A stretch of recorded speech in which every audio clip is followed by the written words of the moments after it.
What can I say about the Sonic franchise? It's something that people have a lot of nostalgia for when it comes to its older games and a lot of criticism for when it comes to its newer games. I've heard almost nothing but negative things about modern Sonic from Lost World to Forces. But there are always exceptions, and in this case the exception is something that recreated the nostalgic feel of the older games. Something that's been a long time coming, and my first review to include multiple battery readings for both the original and red box Switch models. Here is my review of Sonic Mania for the Nintendo Switch. When it comes to story, this is actually a sequel to the original games. After the events of Sonic and Knuckles, Dr. Eggman finds a special gem on Angel Island and steals it. In order to return the gem, Sonic and Tails pursue him in their plane, along with Knuckles, the guardian of Angel Island, on the ground.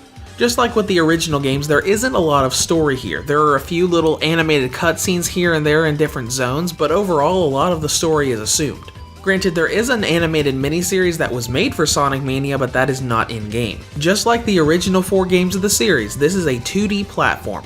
As you go through each of the game's acts and zones, you're going to be traversing 2D areas, collecting rings, along with fighting enemies and bosses with the objective of getting to the next stage.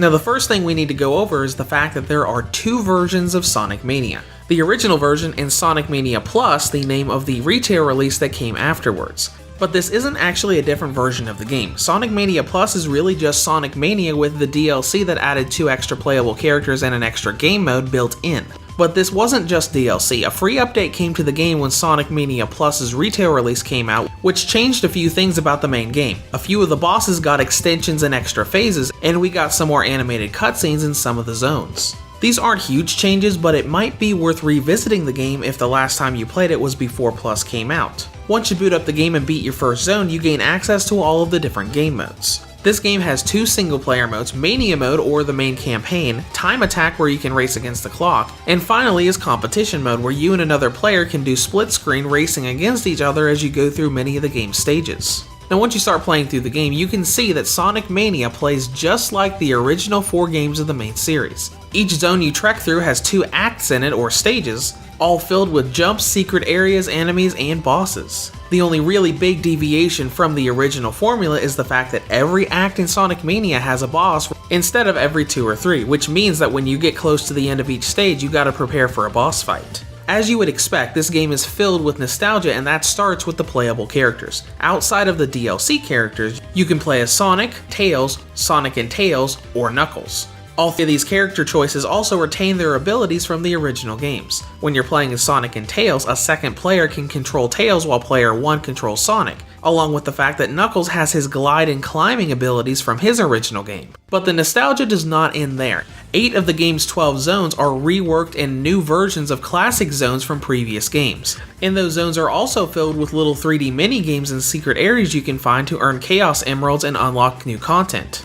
Even some of the bosses from the original games return here, like Sonic 2's final boss appearing with a different moveset pretty early on in Sonic Mania. With all of this in mind, this game is a huge trip back to the origins of the Sonic franchise, all the way down to the retro difficulty that a lot of people have criticized the game about. Because just like the original games, a lot of the platforming sections can be pretty difficult at high speeds, and the majority of the bosses require practice and multiple attempts to be able to learn their patterns and take them out. Some of the retro elements are also where the biggest problem I have with the game is. This being a difficult retro style Sonic game isn't really a problem for me, but the save and game over system is a pretty big hindrance. Whenever you run out of lives in the game, you restart at the zone you were on instead of the act you were on.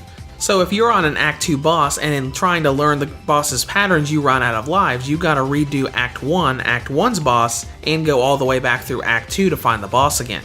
This is especially frustrating towards the end of the game where the stages are a lot longer. Getting a game over on an Act 2 boss at that point of the game could result in a good 15 to 20 minutes or more of replaying stages just to get back to where you were. Now, I'm not saying there isn't a way around this system. There are a few points of the game where you can basically farm lives until you hit 99. But it's a very frustrating system. Restarting at the beginning of the act would make a lot more sense than restarting at the very beginning of the zone.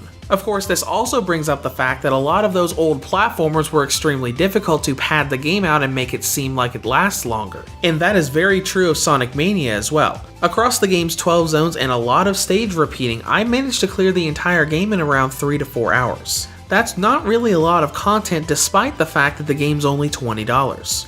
Now let's dive into presentation. Graphically, the game recreates the old Genesis Sonic style really well. It even gives you different filter options, letting it look nice, modern, and smooth, or retro and filled with lines like the original games did on a Sega Genesis. I don't have anything to say about performance, so let's go right into battery life. This is the first review where I'm going to be able to show multiple battery readings for different Switch models.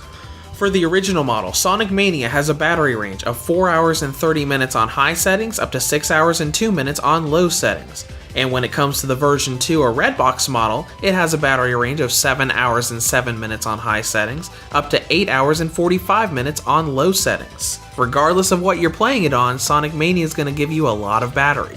Now in conclusion, Sonic Mania is a great little platformer for fans of the original games. Now on the downside, the retro save system can be very frustrating, and the overall campaign is pretty short even for the low asking price. But still, if you want classic Sonic on the go with a new twist, this is a fun game for any fan of the series. Reviews to Go rates Sonic Mania for the Nintendo Switch an 8 out of 10. If you have any comments or questions, feel free to leave them below. Thanks for watching and have a great day.